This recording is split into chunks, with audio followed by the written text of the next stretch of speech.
de vida, que está na essência de tudo isso, faz com que a gente possa pensar e repensar, por exemplo, que a qualidade há que superar a quantidade, a cooperação. Como é que vai ser? Nós vamos fazer os ODS sem cooperação? Como é que nós vamos fazer essa sociedade melhorada sem solidariedade, sem a compreensão do tamanho da equidade? Uma sociedade que está aumentando a intolerância, que não consegue verificar que com todo o avanço que nós tivemos com os ODMs, mas quando pego os dados, eu não coloquei aqui porque não ia cansá-los muito, para verificar o que se deu mesmo no Brasil, avançamos bastante.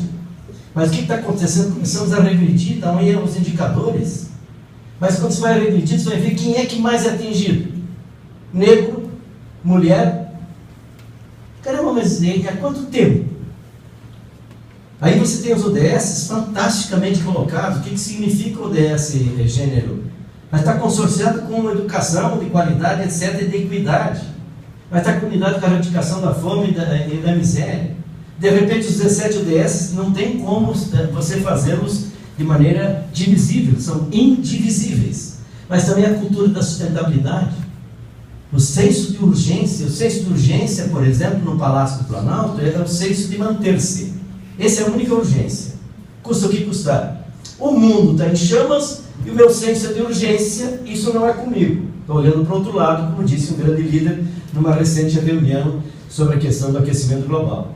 A casa está pegando fogo e está olhando para o outro lado. Agora, a sociedade não pode continuar olhando para o outro lado. E por isso que, mesmo nos Estados Unidos, com todo o Trump, você tem um movimento extraordinariamente crescente e muito sólido em vários pontos dos Estados Unidos sobre essa questão das mudanças climáticas e, portanto, os próprios ODS. Mas eu poderia falar também o que significa trazer um pouco, né, da ideologização. Tati, você não me xinga, não. Boaventura dos Santos, ele coloca, isso ainda é 1998, eu li muito isso, desde então fiquei muito ligado, quer dizer, o final do século, a única utopia realista é a utopia ecológica e a utopia democrática. Vamos atrás das utopias, né?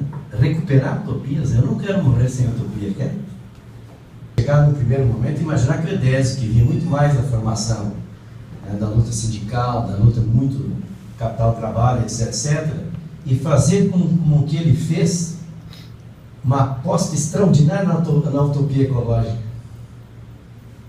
Ele fez uma aposta extraordinária.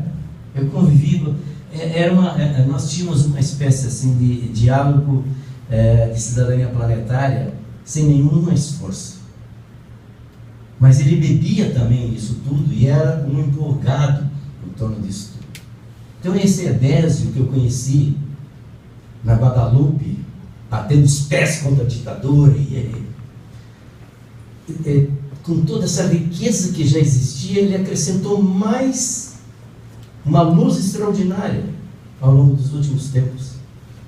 Eu tenho, portanto, uma questão clara, por exemplo, que as coisas já estão se dando. Isso aqui é uma organização inglesa que está analisando 70 mil produtos porque quer colocar nos seus rótulos os fornecedores e quais são as emissões. Imagine no rótulo, já temos no Brasil. Eu compro um café ali que está free carbon. Agora, o que significa isso aqui? Que essa empresa criou um padrão para a sua cadeia de fornecedores. O governo inglês correu atrás e expandiu essa estandarização aqui de sustentável e esparramou para o governo inteiro. E a gente às vezes até fica meio surpreso, mas que intervenção é essa do prefeito de Londres, de que nenhum carro, se não for elétrico, desculpe, táxi, vai circular em Londres em pouco tempo. E, de repente, o prefeito de Nova York também decidiu que questão 2025, se não me falha a memória. Mas, ao mesmo tempo, tem um produtor de iogurte hoje, já na Europa, que você pega o seu celular, com o aplicativo, etc., está lá na gôndola e verifica, vai dizer quanto é que aquele iogurte gerou de CO2. Recursos naturais, menor consumo de energia, vigilância dos impactos urbanísticos associados à obra. É uma inversão. Quer dizer, outro exemplo concreto é a própria lei dos estatais. Por quê? Porque a avaliação de impactos e as externalidades econômicas, sociais e ambientais na análise dos custos e benefícios. É por isso que está usando cada vez mais para o Tribunal de Contas. Nós fomos convidados, tivemos recentemente um seminário de toda a região sul do Brasil, no Rio Grande do Sul, exatamente sobre, por exemplo, algumas experiências que nós tivemos, que eu vou falar rapidamente uma daqui a pouco. Eu tive já em algumas confederações e recentemente Federação de Trabalhadores, e tenho insistido muito, você tem que incluir toda a pauta de negociação os ODS. De novo, você está trazendo uma questão que precisa ser muito explorada.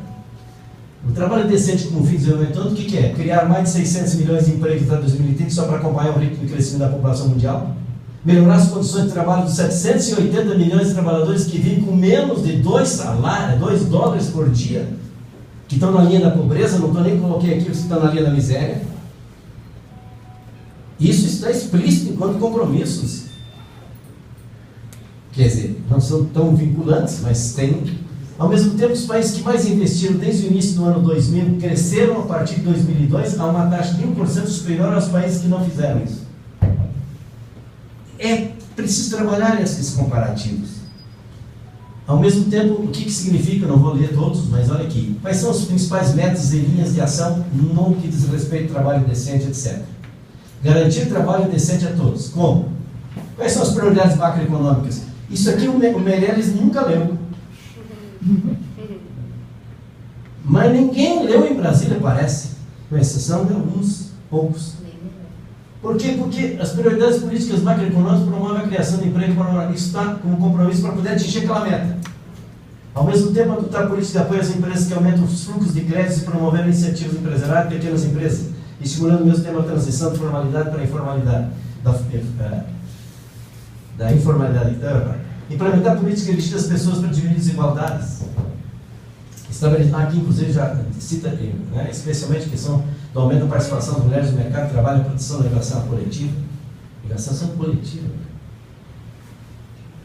Estabelecer políticas para ajudar as mulheres a entrar e permanecer no mercado de trabalho com medidas de proteção à maternidade, de conciliação entre a vida familiar e a laboral, e aí você tem um contrassenso com a questão, inclusive, da gravidez, mulher grávida. O segundo é apoiar as pequenas empresas. Gente, nós estamos falando de 193 países que estão dizendo que não é multinacional. Não tem nenhum lugar aqui que fala apoiar as multinacionais. Nem Monsanto, nem Mundial. Caramba, eu estou dizendo, as pequenas empresas precisam ser apoiadas nos próximos anos à medida que o mercado de trabalho se transforma em atividade empresária se fortalece. As políticas devem refletir e responder à diversidade das novas empresas em termos de tamanho, estrutura de setor, fala-se então acesso ao financiamento, condições de trabalho também precisam ser melhoradas nas micro e pequenas empresas que recebam apoio. Caramba, está condicionando apoio, políticas de apoio creditício, de fomento, etc. A quê? Melhor qualidade de trabalho. Melhor bem. Ao mesmo tempo, elaborar estratégias de promover o emprego por meio de intervenções específicas. Vamos lá. Erradicação do trabalho forçado infantil, inclusive, ratificar o protocolo 2014, que é a Convenção do Trabalho, que você conhece bem, que é do trabalho forçado 1930, que contém dispositivos relativos à luta contra as formas modernas de escravidão. Pois bem, promover a saúde e segurança. Pela primeira vez nós temos um movimento mundial, que não é de setores, que foram firmados por 193 países, esses conceitos, enfim, essas ideias, e que está dizendo o seguinte: a segurança do trabalho não é só dentro do trabalho, que já é um problema. Mas como é que eu tenho que entender toda a questão das melhorias das condições de trabalho, sim, mas também como é que eu estou trabalhando a questão da vida saudável, fora da própria empresa, como é que está convocando as empresas e os empregados a ter isso presente? E aí, a Agenda 2030 para fechar. A experiência que a gente tem, eu participei muito ativamente, estava trabalhando no Rio, na Rio 92, mas também a gente sabe que a gente foi o primeiro autor da primeira criação da Comissão de Ecologia na Assembleia Legislativa em 1979. Está muito bom. Você tinha nascido? Já. Ele está só com 25 anos, então tinha essa vantagem. Tudo século passado, milênio anterior. O que é que a experiência mostra? A Agenda 21 nasce na Rio na Rio 92, a grande agenda do século 21. Onde é que ela está? Por boa parte da Agenda 21 ficou no estratosférico. Brasília, vamos esperar Brasília. É evidente que a gente tem muito presente o que significa o poder político de acordos internacionais, de políticas tributárias, de políticas de proteção, etc, etc. Tudo bem. Mas aonde é que a gente vai fazer e frutificar a questão da aplicação e implementação dos ODS? É em cada município. Bom, o que eu queria aproveitar? Um outro dado. Nós estamos vivendo também uma verdadeira revolução no campo do direito administrativo. Com certeza. Essa lei do presidente Lula de 2010, ela praticamente revoga a 8666. Isso. Por quê? Porque criou uma lei que é a universidade pública, que é a fundação, que é a prefeitura, que é o governo estadual, que é o governo federal, que juntos compram 13% desse chamado PIB. Quem compra são os governos. O maior comprador de Curitiba é o senhor Greca. Pois bem, como é que os governos têm uma lei, está tudo regulamentado, tudo visto e previsto, e nós da Itaipu levamos 2 anos para ajustar jurídico, financeiro, comercial, administrativo, edésio. Com certeza deve ter limpado o óculos umas 355 vezes, mas saímos. E já temos hoje, enquanto nós estávamos lá, já chegamos a 89 milhões de reais comprados com critérios fundamentais. Em Itaipu nós estávamos tomando café, inclusive, 10% tinha que ser orgânico. Por quê? Porque a gente estava tomando café que tinha cevada, tinha milho, tinha tudo menos café, porque era o menor preço. Menor preço não é qualidade de vida, menor preço não é ODS, menor preço não é sustentabilidade, menor preço não é cadeia produtiva de valor. Conclusão da história. Aí outros componentes que seriam a agenda de vida local, que todos nós sabemos, está na cara o que precisa fazer, mas tem a cultura da água, também a água não é só uso, não é o que você faz com a água, para a água e na água.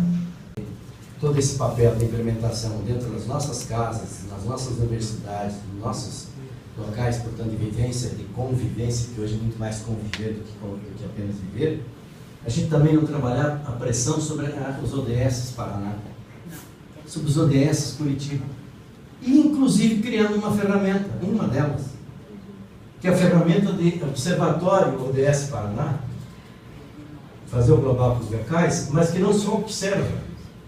Um observatório que seja um passo à frente, que ele observa, mas estimula, pratica, monitora, avalia e corrige. Muitos voluntários precisam para isso, ou poucos voluntários com muita vontade. Mas o que eu estou dizendo? E foi a questão fundamental da nossa última conversa. E o Instituto pode ser um apoiador, porque a construção de observatório é a rede. Portanto, não é uma estrutura física gigantesca, não. É uma rede com coordenação absolutamente equilibrada, enfim, horizontalizada, porque é um movimento. E nós estamos terminando o 2º ano, para quem tem até 2030, que reduzir 43% das emissões. Isso também implica, pois, entender que processo de compreensão e difusão cabe a um observatório, nova governança, implementação, avaliação, monitoramento, aplicação de indicadores, mapeamento de iniciativas exitosas, políticas públicas historizadas, acordo do clima, agrupamento, enfim, todos esses detalhes. Paradigma da qualidade e não da quantidade, da conquista foi-se, temos que ir para o paradigma do cuidado, porque cuidar é essencial, da água que bebe, da comida que come, da relação da amizade, da vizinhança, da vitalidade comunitária, quer dizer, e aí o extraordinário Leonardo Boff nos propõe sempre, o paradigma do cuidado é quem não cuida. Agora nós temos que reaprender a amar.